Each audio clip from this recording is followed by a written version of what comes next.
I'd like to tell you about the strangest secret in the world. Not long ago, Albert Schweitzer, the great doctor and Nobel Prize winner, was being interviewed in London, and a reporter asked him, "Doctor, what's wrong with men today?" The great doctor was silent a moment, and then he said, "Men simply don't think."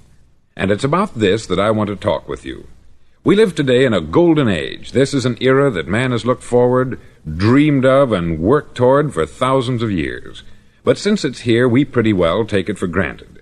We in America are particularly fortunate to live in the richest land that ever existed on the face of the earth, a land of abundant opportunity for everyone. But do you know what happens? Let's take 100 men who start even at the age of 25. Do you have any idea what will happen to those men by the time they're 65? These 100 men who all start even at the age of 25 believe they're going to be successful. If you asked any one of these men if he wanted to be a success, he'd tell you that he did. And you'd notice that he was eager toward life, that there was a certain sparkle to his eye, an erectness to his carriage, and life seemed like a pretty interesting adventure to him. But by the time they're 65, 1 will be rich, 4 will be financially independent, 5 will still be working, 54 will be broke. Now think a moment. Out of the 100, only 5 make the grade. Why do so many fail? What has happened to the sparkle that was there when they were 25? What's become of the dreams, the hopes, the plans? And why is there such a large disparity between what these men intended to do and what they actually accomplished? When we say about 5% achieve success, we have to define success. And here's the definition. Success is the progressive realization of a worthy ideal. If a man is working toward a predetermined goal and knows where he's going, that man is a success. If he's not doing that, he's a failure. Success is the progressive realization of a worthy ideal. Rollo May, the distinguished psychiatrist, wrote a wonderful book called Man's Search for Himself. And in this book he says, "The opposite of courage in our society is not cowardice, it is conformity." And there you have the trouble today. It's conformity. People acting like everyone else, without knowing why, without knowing where they're going. Now think of it. In America right now, there are over 14 million people 65 years of age and over, and about 13 million of these 14 million are broke. They're dependent on someone else for life's necessities. Now, we learn to read by the time we're 7. We learn to make a living by the time we're 25. Usually, by that time, we're not only making a living, we're supporting a family. And yet, by the time we're 65, we haven't learned how to become financially independent in the richest land that has ever been known. Why? We conform. And the trouble is that we're acting like the wrong percentage group, the 95% who don't succeed. Now, why do these people conform? Well, they don't know, really. These people believe that their lives are shaped by circumstances, by things that happen to them, by exterior forces. They're outer-directed people. A survey was made one time that covered a lot of men, working men, and these men were asked this question: why do you work? Why do you get up in the morning? 19 out of 20 had no idea. If you ask them, they'll say, everyone goes to work in the morning. And that's the reason they do it, because everyone else is doing it. Now let's get back to our definition of success. Who succeeds? The only man who succeeds is the man who is progressively realizing a worthy ideal. He's the man who says, I'm going to become this, and then begins to work toward that goal. I'll tell you who the successful people are. A success is the school teacher who's teaching school because that's what she wanted to do. The success is the woman who's a wife and mother because she wanted to become a wife and mother and is doing a good job of it. The success is the man who runs the corner gas station because that's what he wanted to do. The success is the successful salesman who wants to become a top-notch salesman and grow and build with his organization.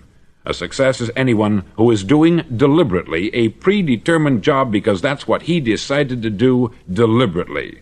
But only 1 out of 20 does that. That's why today there isn't really any competition, unless we make it for ourselves. Instead of competing, all we have to do is create. Now, for 20 years, I looked for the key which would determine what would happen to a human being. Was there a key, I wanted to know, which would make the future a promise that we could foretell to a large extent? Was there a key that would guarantee a person's becoming successful if he only knew about it and knew how to use it? Well, there is such a key, and I've found it. Have you ever wondered why so many men work so hard and honestly without ever achieving anything in particular, and others don't seem to work hard and yet seem to get everything? They have the magic touch. You've heard them say that about someone. Everything he touches turns to gold. And have you ever noticed that a man who becomes successful tends to continue to become successful, and on the other hand, have you noticed how a man who is a failure tends to continue to fail? It's because of goals. Some of us have them, some don't. People with goals succeed because they know where they're going. Now think of a ship leaving a harbor, and think of it with the complete voyage mapped out and planned. The captain and crew know exactly where it's going and how long it will take. It has a definite goal. 9,999 times out of 10,000 it will get to where it started out to get. Now let's take another ship, just like the first, only let's not put a crew on it, or a captain at the helm. Let's give it no aiming point, no goal, no destination. We just start the engines and let it go. I think you'll agree with me that if it gets out of the harbor at all, it will either sink or wind up on some deserted beach a derelict. It can't go any place because it has no destination and no guidance. It's the same with a human being. Take the salesman, for example. There is no other person in the world today with the future of a good salesman. Selling is the world's highest paid profession, if we're good at it, and if we know where we're going. Every company needs top-notch salesmen, and they reward those men. The sky is the limit for them. But how many can you find? Someone once said, the human race is fixed, not to prevent the strong from winning, but to prevent the weak from losing. The American economy today can be likened to a convoy in time of war. The entire economy is slowed down to protect its weakest link, just as the convoy had to go at the speed that would permit its slowest vessel to remain in formation. That's why it's so easy to make a living today. It takes no particular brains or talent to make a living and support a family today, so we have a plateau of so-called security, if that's what a person's looking for. But we do have to decide how high above this plateau we want to aim for. Now let's get back to the strangest secret in the world, the story that I wanted to tell you today. Why do men with goals succeed in life, and men without them fail? Well, let me tell you something which, if you really understand it, will alter your life immediately. If you understand completely what I'm going to tell you from this moment on, your life will never be the same again. You'll suddenly find that good luck just seems to be attracted to you. The things you want just seem to fall in line. And from now on, you won't have the problems, the worries, the gnawing lump of anxiety that perhaps you've experienced before. Doubt, fear, well, they'll be things of the past. Here's the key to success, and the key to failure. We become what we think about. Now let me say that again. We become what we think about. Throughout all history, the great wise men and teachers, philosophers and prophets have disagreed with one another on many different things. It is only on this one point that they are in complete and unanimous agreement. Listen to what Marcus Aurelius, the great Roman emperor, said. He said, "A man's life is what his thoughts make of it." Disraeli said this, "Everything comes if a man will only wait.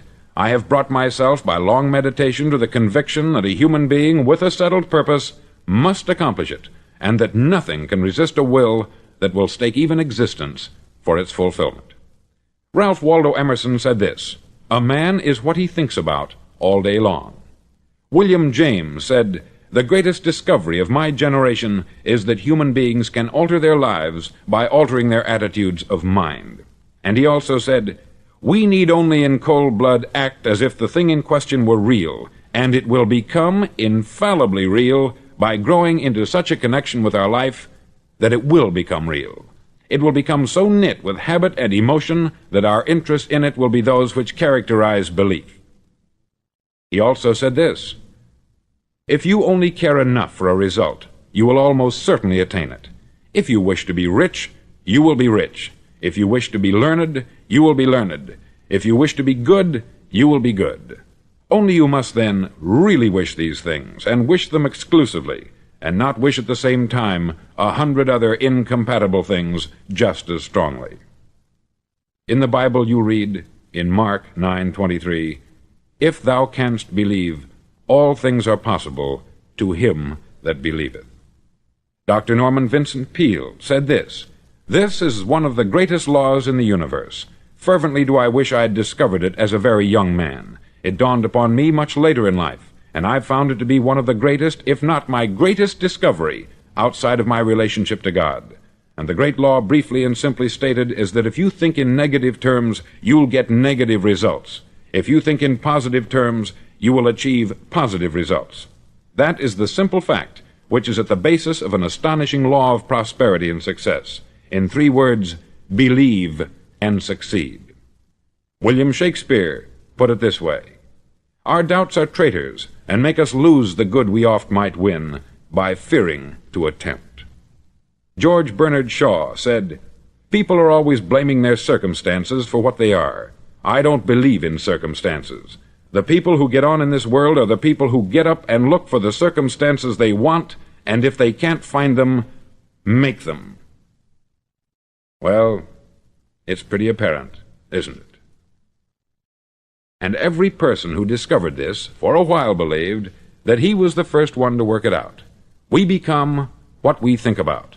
Now, it stands to reason that a person who's thinking about a concrete and worthwhile goal is going to reach it, because that's what he's thinking about. And we become what we think about. Conversely, the man who has no goal, who doesn't know where he's going, and whose thoughts must therefore be thoughts of confusion and anxiety and fear and worry, becomes what he thinks about. His life becomes one of frustration, fear, anxiety, and worry. And if he thinks about nothing, he becomes nothing. Now, how does it work? Why do we become what we think about? Well, I'll tell you how it works as far as we know. Now, to do this, I want to tell you about a situation that parallels the human mind. Suppose a farmer has some land, and it's good, fertile land. Now, the land gives the farmer a choice. He may plant in that land whatever he chooses. The land doesn't care. It's up to the farmer to make the decision. Now, remember, we're comparing the human mind with the land, because the mind, like the land, doesn't care what you plant in it. It will return what you plant, but it doesn't care what you plant. Now, let's say that the farmer has 2 seeds in his hand. One is a seed of corn, the other is nightshade, a deadly poison. He digs 2 little holes in the earth, and he plants both seeds, one corn, the other nightshade. He covers up the holes, waters, and takes care of the land, and what will happen? Invariably, the land will return what is planted. As it's written in the Bible, "As ye sow, so shall ye reap." Remember, the land doesn't care. It will return poison in just as wonderful abundance as it will corn. So up come the 2 plants, one corn, one poison. Now, the human mind is far more fertile, far more incredible and mysterious than the land, but it works the same way. It doesn't care what we plant. Success, failure. A concrete, worthwhile goal, or confusion, misunderstanding, fear, anxiety, and so on. But what we plant, it will return to us. You see, the human mind is the last great unexplored continent on the earth. It contains riches beyond our wildest dreams. It will return anything we want to plant. Now, you might say, well, if that's true, why don't people use their minds more? Well, I think they've figured out an answer to that, too. Our mind comes as standard equipment at birth. It's free, and things that are given to us for nothing we place little value on. Things that we pay money for, we value. The paradox is that exactly the reverse is true. Everything that's really worthwhile in life came to us free. Our mind, our soul, our body, our hopes, our dreams, our ambitions, our intelligence, our love of family and children and friends. All these priceless possessions are free, but the things that cost us money are actually very cheap and can be replaced at any time. A good man can be completely wiped out and make another fortune. He can do that several times. Even if our home burns down, we can rebuild it, but the things we got for nothing, we can never replace. The human mind isn't used merely because we take it for granted. Familiarity breeds contempt. It can do any kind of job we assign to it, but generally speaking, we use it for little jobs instead of big important ones. Universities have proved that most of us are operating on about 10% of our abilities. Decide now, what is it you want? Plant your goal in your mind. It's the most important decision you'll ever make in your entire life. Do you want to be an outstanding salesman, a better worker at your particular job? Do you want to go places in your company, in your community? All you've got to do is plant that seed in your mind. Care for it. Work steadily toward your goal, and it will become a reality. It not only will, there's no way that it cannot. You see, that is a law, like the laws of Sir Isaac Newton, the laws of gravity. If you get on top of a building and jump off, you'll always go down. You'll never go up. And it's the same with all the other laws of nature. They always work. They're inflexible. Think about your goal in a relaxed, positive way. Picture yourself in your mind's eye as having already achieved this goal. See yourself doing the things you will be doing when you've reached your goal. Ours has been called the phenobarbital age, the age of ulcers and nervous breakdowns. At a time when medical research has raised us to a new plateau of good health and longevity, far too many of us worry ourselves into an early grave trying to cope with things in our own little personal ways, without learning a few great laws that will take care of everything for us. These things we bring on ourselves through our habitual way of thinking. Every one of us is the sum total of his own thoughts. He is where he is because that is exactly where he really wants to be, whether he'll admit that or not. Each of us must live off the fruit of his thoughts in the future, because what you think today and tomorrow, next month and next year, will mold your life and determine your future. You're guided by your mind. I remember one time I was driving through Arizona and I saw one of those giant earth-moving machines roaring along the road at about 35 miles an hour with what looked like 20 tons of dirt in it, a tremendous, incredible machine, and there was a little man perched way up on top with the wheel in his hands guiding it. And as I drove along, I was struck by the similarity of that machine to the human mind. Just suppose you're sitting at the controls of such a vast source of energy. Are you going to sit back and fold your arms and let it run itself into a ditch? Or are you going to keep both hands firmly on the wheel and control and direct this power to a specific, worthwhile purpose? It's up to you. You're in the driver's seat. You see, the very law that gives us success is a two-edged sword. We must control our thinking. The same rule that can lead a man to a life of success, wealth, happiness, and all the things he's ever dreamed of for himself and his family, that very same law can lead him into the gutter. It's all in how he uses it, for good or for bad. This is the strangest secret in the world. Now, why do I say it's strange, and why do I call it a secret? Actually, it isn't a secret at all. It was first promulgated by some of the earliest wise men, and it appears again and again throughout the Bible. But very few people have learned it, understand it. That's why it's strange, and why, for some equally strange reason, it virtually remains a secret. I believe that you could go out and walk down the main street of your town and ask one man after another what the secret of success is, and you probably wouldn't run into one man in a month who could tell you. Now, this information is enormously valuable to us, if we really understand it and apply it. It's valuable to us not only for our own lives, but the lives of those around us, our family, employees, associates, and friends. Life should be an exciting adventure. It should never be a bore. A man should live fully, be alive. He should be glad to get out of bed in the morning. He should be doing a job he likes to do because he does it well. One time I heard Grove Patterson make a speech, the editor-in-chief of the Toledo Daily Blade, and as he concluded his speech, he said something that I've never forgotten. He said something like this: "My years in the newspaper business have convinced me of several things, among them that people are basically good, and that we came from someplace, and we're going someplace. So we should make our time here an exciting adventure. The architect of the universe didn't build a stairway leading nowhere." And the greatest teacher of all, the carpenter from the plains of Galilee, gave us the secret time and time again. As ye believe, so shall it be done unto you. I've explained the strangest secret in the world and how it works. Now I want to explain how you can prove to yourself the enormous returns possible in your own life by putting this secret to a practical test. I want you to make a test that will last 30 days. Now, it isn't going to be easy. If you'll give it a good try, it will completely change your life for the better. Back in the 17th century, Sir Isaac Newton, the English mathematician and natural philosopher, gave us some natural laws of physics which apply as much to human beings as they do to the movement of bodies in the universe. Now, one of these laws is that for every action, there is an equal and opposite reaction. Simply stated, as it applies to you and me, it means we can achieve nothing without paying the price. The results of your 30-day experiment will be in direct proportion to the effort you put forth. To be a doctor, you must pay the price of long years of difficult study. To be successful in selling, and remember that each of us succeeds to the extent of his ability to sell, selling our families on our ideas, selling education in schools, selling our children on the advantages of living the good and honest life, selling our associates and employees on the importance of being exceptional people, to, of course, the profession of selling itself. But to be successful in selling our way to the good life, we must be willing to pay the price. Now, what is that price? Well, it's many things. First, it's understanding emotionally, as well as intellectually, that we literally become what we think about, that we must control our thoughts if we're to control our lives.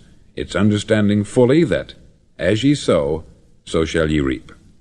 Secondly, it's cutting away all the fetters from the mind and permitting it to soar as it was divinely designed to do. It's the realization that your limitations are self-imposed, and that the opportunities for you today are enormous beyond belief. It's rising above narrow-minded pettiness and prejudice. Thirdly, to use all your courage to force yourself to think positively on your own problem, to set a definite and clearly defined goal for yourself, to let your marvelous mind think about your goal from all possible angles, to let your imagination speculate freely upon many different possible solutions, to refuse to believe there are any circumstances sufficiently strong to defeat you in the accomplishment of your purpose, to act promptly and decisively when your course is clear, and to keep constantly aware of the fact that you are, at this moment, standing in the middle of your own acre of diamonds, as Russell Conwell used to point out. Fourth, save at least 10% of what you earn. It's also remembering that no matter what your present job, it has enormous possibilities if you're willing to pay the price. Now let's just go over the important points in the price each of us must pay to achieve the wonderful life that can be ours. It is, of course, worth any price. 1. You will become what you think about. 2. Remember the word imagination. Let your mind soar. 3. Courage. Concentrate on your goal every day. 4. Save 10% of what you earn. And action. Ideas are worthless unless we act on them. Now I'll try to outline the 30-day test I want you to make. Now keep in mind that you have nothing to lose by making this test, and everything you could possibly want to gain. There are two things that may be said of everyone. Each of us wants something, and each of us is afraid of something. I want you to write on a card what it is you want more than anything else. It may be more money. Perhaps you'd like to double your income or make a specific amount of money. It may be a beautiful home. It may be success at your job. It may be a particular position in life. It could be a more harmonious family. Each of us wants something. Write down on your card specifically what it is that you want. Make sure it's a single goal and clearly defined. You needn't show it to anyone, but carry it with you so that you can look at it several times a day. Think about it in a cheerful, relaxed, positive way each morning when you get up, and immediately you have something to work for, something to get out of bed for, something to live for. Look at it every chance you get during the day and just before going to bed at night. As you look at it, remember that you must become what you think about, and since you're thinking about your goal, you realize that soon it will be yours.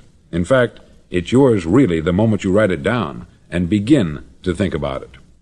Look at the abundance all around you as you go about your daily business. You have as much right to this abundance as any other living creature. It's yours for the asking. Now we come to the difficult part. Difficult because it means the formation of what is probably a brand new habit, and new habits are not easily formed. Once formed, however, it'll follow you for the rest of your life. Stop thinking about what it is you fear.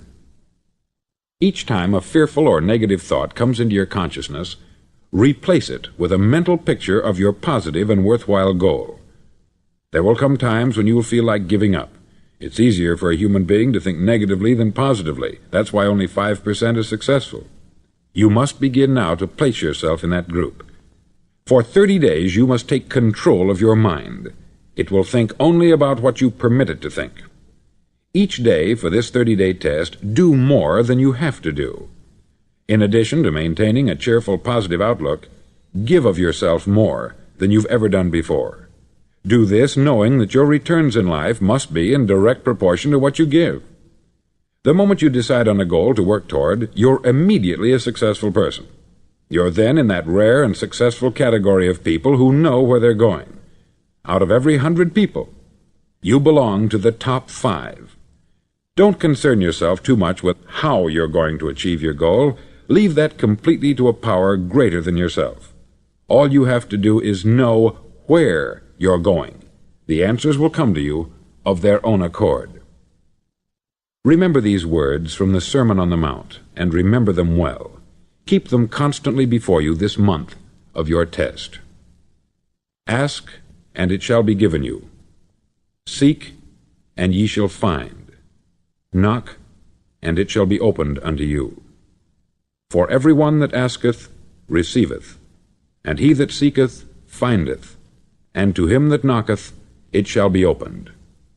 It's as marvelous and as simple as that.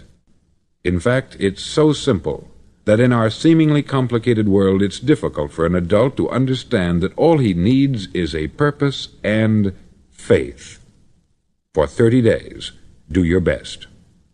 If you're a salesman, go at it as you've never done before, not in hectic fashion, but with the calm, cheerful assurance that time well spent will give you the abundance in return you deserve and want.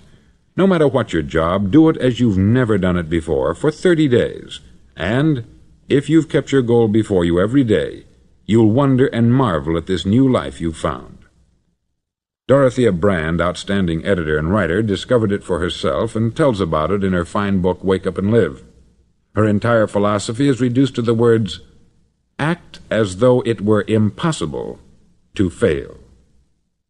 She made her own test with sincerity and faith, and her entire life was changed to one of overwhelming success. Now you make your test for 30 full days. Don't start your test until you've made up your mind to stick with it.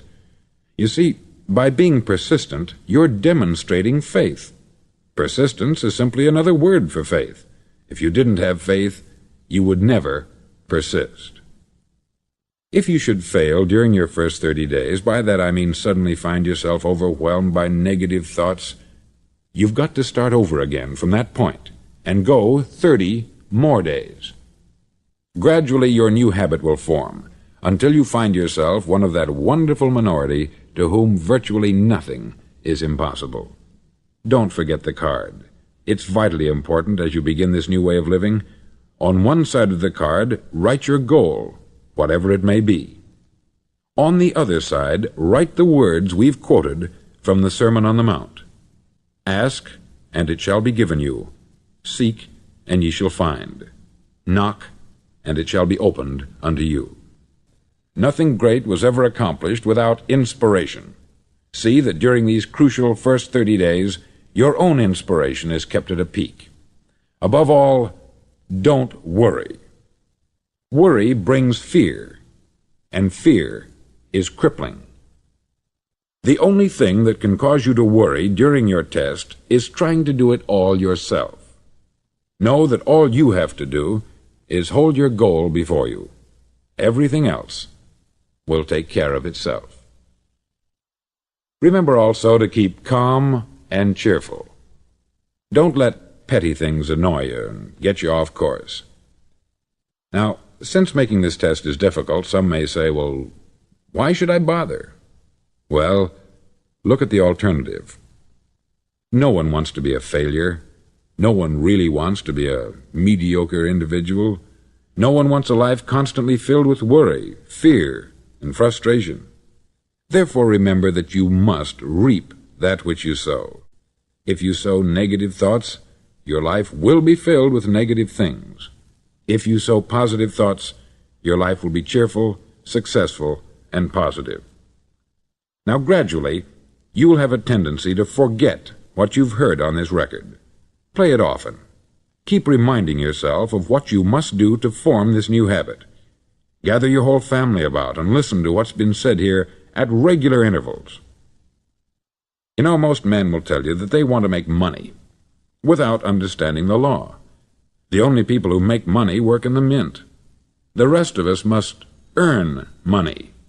This is what causes those who keep looking for something for nothing or a free ride to fail in life. The only way to earn money is by providing people with services or products which are needed and useful. We exchange our product or service for the other man's money. Therefore, the law is that our financial return will be in direct proportion to our service. Success is not the result of making money. Making money is the result of success, and success is in direct proportion to our service. Most people have this law backwards. They believe that you're successful if you earn a lot of money. The truth is that you can only earn money after you're successful. It's like the story of the man who sat in front of the stove and said to it, "Give me heat, and then I'll add the wood." How many men and women do you know, or do you suppose there are today, who take the same attitude toward life? There are millions. We've got to put the fuel in before we can expect heat. Likewise, we've got to be of service first before we can expect money. Don't concern yourself with the money. Be of service. Build, work, dream, create. Do this, and you'll find there's no limit to the prosperity and abundance that will come to you. Prosperity is founded upon a law of mutual exchange. Any person who contributes to prosperity must prosper in turn himself. Sometimes the return will not come from those you serve, but it must come to you from someplace, for that is the law. For every action, there is an equal and opposite reaction. As you go daily through your 30-day test period, remember that your success will always be measured by the quality and quantity of service you render, and money is a yardstick for measuring this service. No man can get rich himself unless he enriches others. There are no exceptions to a law. You can drive down any street in America and from your car estimate the service that's being rendered by the people living on that street. Had you ever thought of this yardstick before? It's interesting. Some, like ministers and priests and other devoted people, measure their returns in the realm of the spiritual, but again, their returns are equal to their service. Once this law is fully understood, any thinking person can tell his own fortune. If he wants more, he must be of more service to those from whom he receives his return. If he wants less, he has only to reduce this service. This is the price you must pay for what you want. If you believe you can enrich yourself by deluding others, you can only end by deluding yourself. It may take some time, but just as surely as you breathe, you'll get back what you put out.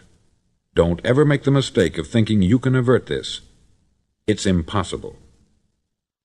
The prisons and the streets where the lonely walk are filled with people who tried to make new laws just for themselves. We may avoid the laws of man, but there are greater laws that cannot be broken. An outstanding medical doctor recently pointed out 6 steps that will help you realize success. 1. Set yourself a definite goal. 2. Quit running yourself down. 3. Stop thinking of all the reasons why you cannot be successful, and instead think of all the reasons why you can. 4. Trace your attitudes back through your childhood and try to discover where you first got the idea you couldn't be a success, if that's the way you've been thinking. 5. Change the image you have of yourself by writing out a description of the person you would like to be. And 6. Act the part of the successful person you have decided to become. The doctor who wrote those words is a noted West Coast psychiatrist, David Harold Fink, M.D. Do what all experts since the dawn of recorded history have told you you must do. Pay the price by becoming the person you want to become. It's not nearly as difficult as living unsuccessfully. Make your 30-day test. Then repeat it.